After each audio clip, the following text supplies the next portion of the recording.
Hi friends, how many of you know how to give a feedback?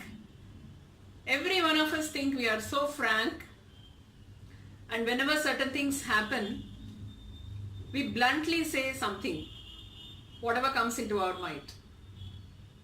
How many of us have felt us in that situation when somebody else gives us the same feedback?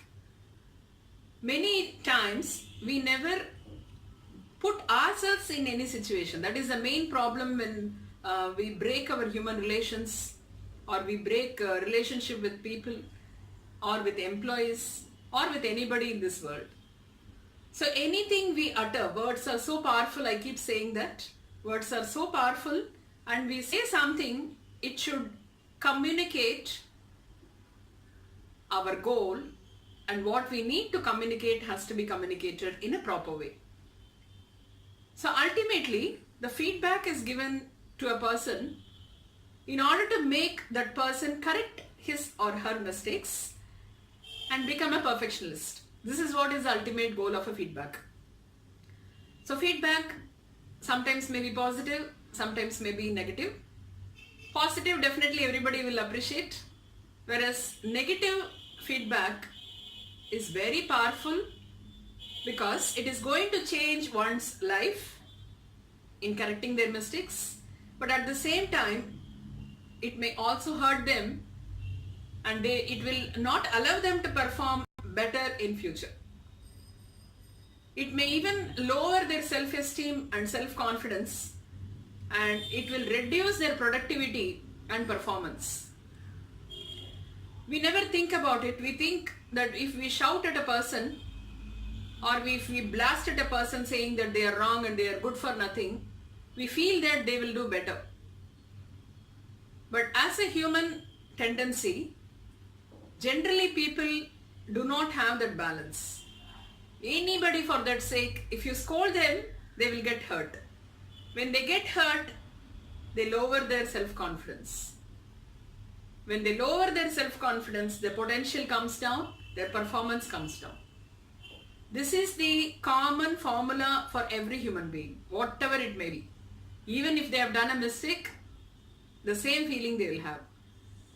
So there are ways and means to give a feedback, as our ultimate goal of giving a feedback is to bring out good results.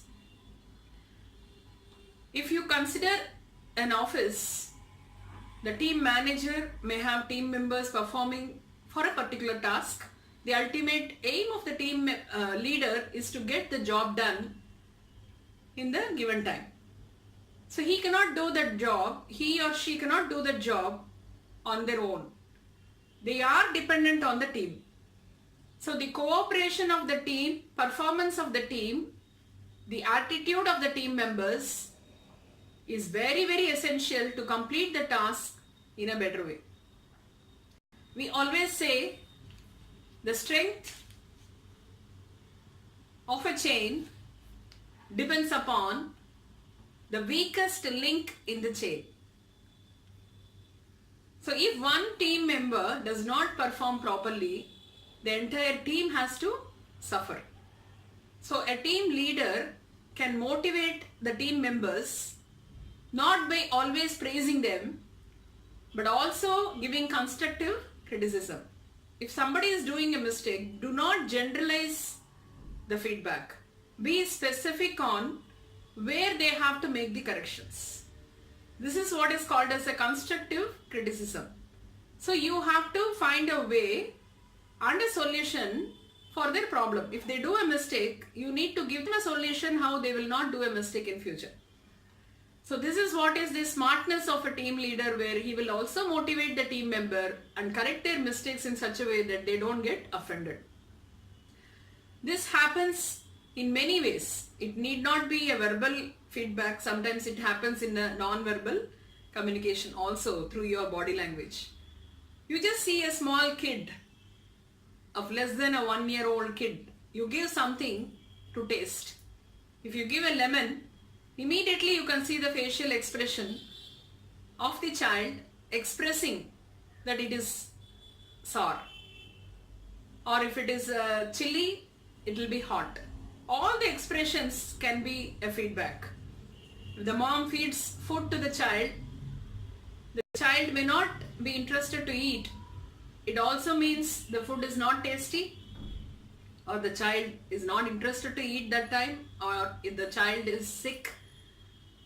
The feedback of the child may be non-verbal, but we need to identify what is the exact feedback given by through the non-verbal communication. The same thing happens sometimes with our friends also, with our strangers also. You do something and silent feedback comes many times that they don't respond. So we need to understand, if they don't respond 2 or 3 times, that means they are not interested in what we are saying. Likewise, at home, mom or wife cooks for us. In the dining table, she comes with the cooked food with too much of expectations that we will enjoy the food and we will appreciate the food. This is the basic expectation of a mother or wife. But many times, some people may say bluntly that today food is not good. They will not be specific on what is not good.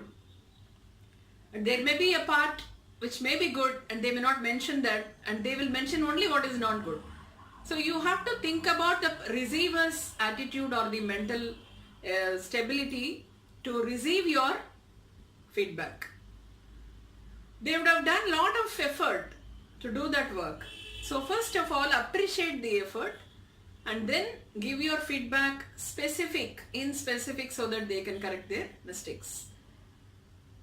There was a businessman who was very, very busy. He had a very tiring day. He had to meet a lot of clients with a lot of difficult times. He comes home. On his way home, he calls his wife. He says like, I'm very hungry. What have you prepared for me for dinner? She says like, yes, the entire day I was doing a research on a traditional food which will give you a healthy feel, a refreshing feel and a good taste. And I have prepared a soup out of lot of good ingredients. I'm just waiting to serve you. Please come soon. Husband was so eager to come and taste the soup. He comes home.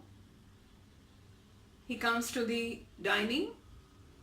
She serves the soup and she's just waiting to see the feedback or the expressions from her husband.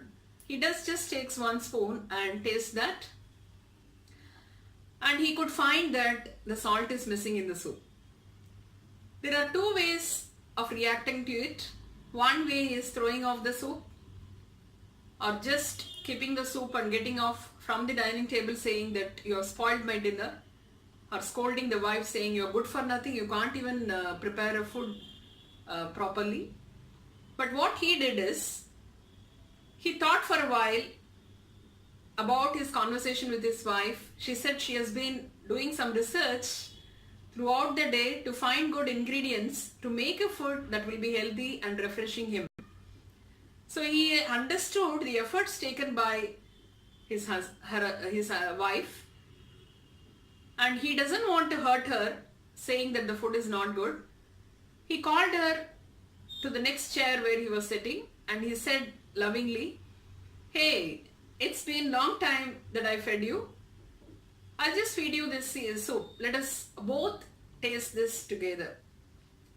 She was so happy. She came and sat near him and he gave the spoon of soup to her. And as soon as she tasted it, she said, oh my God, I forgot to add salt in it. Let me come in a while. She takes excuse from him. She goes and brings salt, adds to the soup, mix it well, and she fed him with a spoon full of soup. And it was so tasty.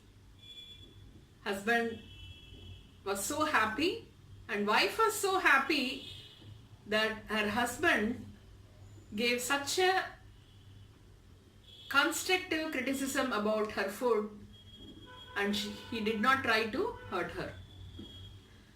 Their relationship became more healthier and stronger. They were so happy. They had the dinner together. And this is what we need to think about whenever we give a feedback. The ultimate aim of giving a feedback is to get productive results.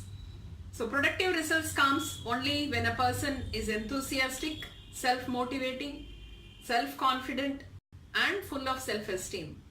So do not damage all those things when you give a feedback. Add some motivating words when you give a criticism and let it be a constructive criticism which will give you a good productive result. Stay blessed. God bless you all. Thank you.